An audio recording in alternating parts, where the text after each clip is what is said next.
Hello, sorry it took so long for this next video. This is harder than I thought it was. But I got these earpods, so hopefully audio quality will be better and I am trying to be more articulate. So a lot of people ask why I'm depressed, and that is not something I can answer properly because I don't exactly know. In the past few years I've been piecing it together, but I can't give you a straight answer as to why I'm depressed. So we'll get into that later. Today I wanted to talk to you about my privilege. The last video was not cut off, it was intentional. And I wanted to start by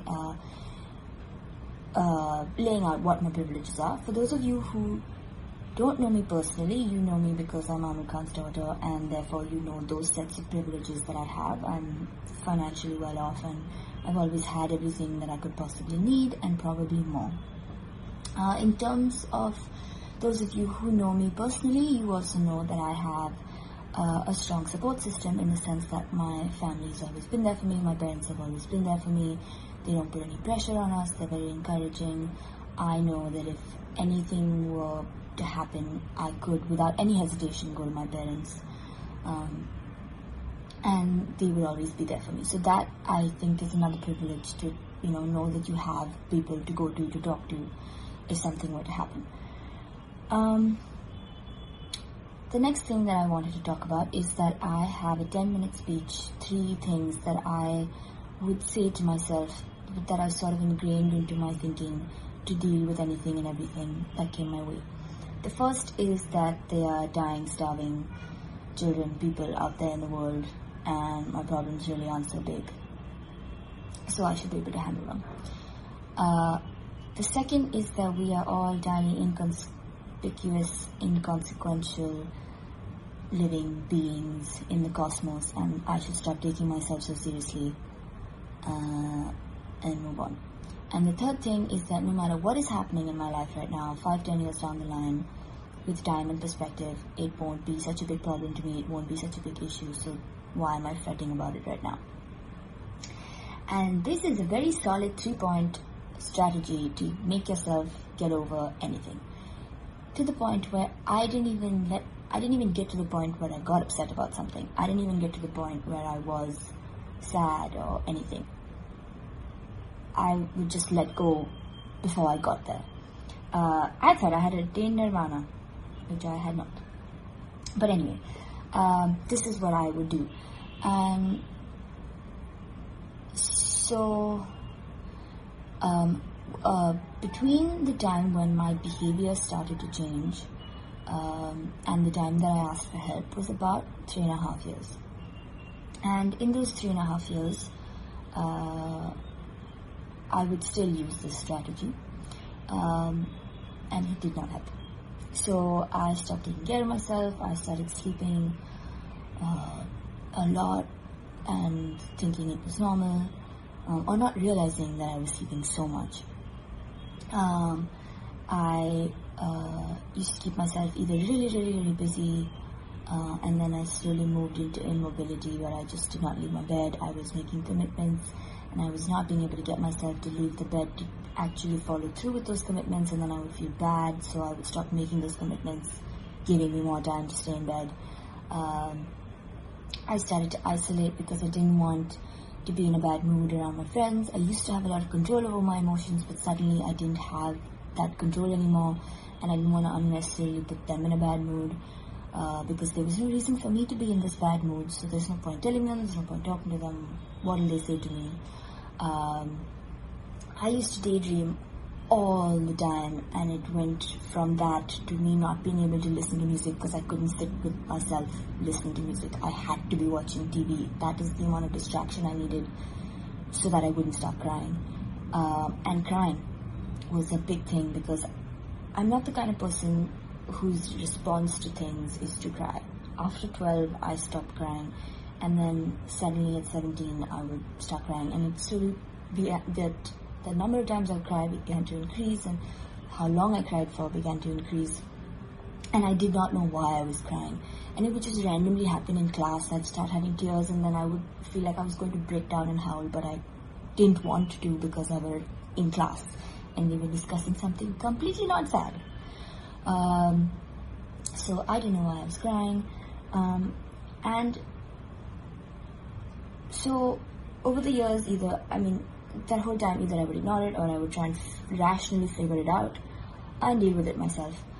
And so towards the end of it, I was crying and I was feeling so bad that I was in this place where I was crying and I was not being able to do the things that I normally do. And I was just like, why is this happening? And so I would try and rationally figure it out. What could I possibly be so upset about? What bad things have happened to me in my life? When I was young, when I was small, my parents got divorced. But that to me doesn't seem like something that would traumatize me because my parents' divorce was amicable. They are friends. The whole family is still friends. We're not a broken family by any means. My parents were very good about being parents to Janelle and me even after the divorce. And when people would say, oh, I'm so sorry to hear about, your parents being divorced, I'd be like, what are you talking about? Why is it? It's not a bad thing. Another privilege, I didn't realize that it was a sad thing. It could, it could be something that could scar you. It didn't scar me. I don't remember most of it, but I always felt like my parents' divorce is not something that bothered me. So that can't be a reason why I'm feeling so sad. When I was 6, I got tuberculosis, and now, I've watched my dad's episode on Satyam Vijayate, and I know that you can get TB, and then strains of TB that are incurable, and you have to cut your lungs out, and it's all horrible. But I had TB outside my lungs, and I had regular TB, and I went to the hospital for 4 days, and got to bunk school, and watched TV all day. So for me, it was not such a big deal. It didn't scar me so much. So, I got lucky. Pretty easily dealt with that. Not something that would make me feel so terrible today. When I was 14, I was sexually harassed, abused, and that was a slightly odd situation in the sense that I didn't know whether the person knew what they were doing. I sort of knew them, I didn't want to bring it up. It wasn't happening every day, so it took me about a year to be sure that they knew what they were doing, and that is what they were doing. And immediately I wrote my parents an email and I got myself out of that situation. And once I was out of that situation, I didn't feel so bad anymore. I wasn't scared. I felt like this is not happening to me anymore and it's over. And I moved on and I let go. And yeah, from time to time I would beat myself up about how I felt silly that I let it happen and all of that. But it was, again, not something that has scarred me for life, and something that was going to make me, something that could be making me feel as bad as I was feeling when I was 18 to 20 or whatever. And so I don't want to be in school. I'm feeling suffocated. I'm not feeling good. I'm crying. I can't tell my parents this or tell my friends this because they're gonna ask me why. And I don't know why. I have no reason to give you why. I've thought through everything that has happened to me. I've tried to find a reason, and I don't have a reason to give you. And so why burden them with something that I know they're not going to be able to help me with? My parents are doing important things with their lives. My friends are doing things with their lives.